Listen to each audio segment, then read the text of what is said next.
আমরা যারা প্রকৃতপক্ষে দেশ এবং দেশের মানুষের মঙ্গল কামনা করি, তখন আপনাকে বুঝতে হবে এই দেশের শত্রু আছে। কিন্তু শত্রু যে আছে তারা কিন্তু 1971 সালের 26শে মার্চে আমাদের শত্রুতা শুরু করেছেন। কারণ তাদের কারণে আমাদের মা বোনদের ইজ্জত নষ্ট হয়েছে, দেশের স্বাধীনতা বিনষ্ট হয়েছে।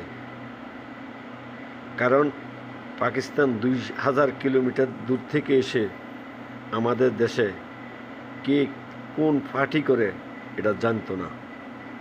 আমাদের দেশের কিছু কুখ্যাত রাজাকার আল বদর, আল শামস, তারা দেখিয়ে দিয়েছেন অমুক আওয়ামী লীগ করে, অমুক মুসলিম লীগ করে। তাদের কারণে আজকে আমাদের মা বোনের ইজ্জত নষ্ট হয়েছে। 1971 থেকে 2025 পর্যন্ত অদ্যাবধি ওই রাজাকারের দল কখনো এই দেশের মানুষের কাছে ক্ষমা চায় নাই। তাদের আপনারা দেখেছেন গত 26 তারিখ স্বাধীনতা দিবসের সময় ওই রাজাকার গোলাম ফারোয়ার যে উদ্ধত্যপূর্ণ বক্তব্য দিয়েছেন,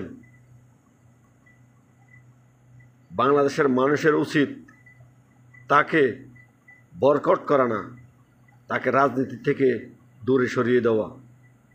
কারণ তার মতন কুখ্যাত রাজাকার কখনো এই কথা বলতে পারেন না যে আমাদের স্বাধীনতার 1971 সালে কোথাও কোনো ভুল ছিল, 24-এ সেটা সংশোধন করা যাবে।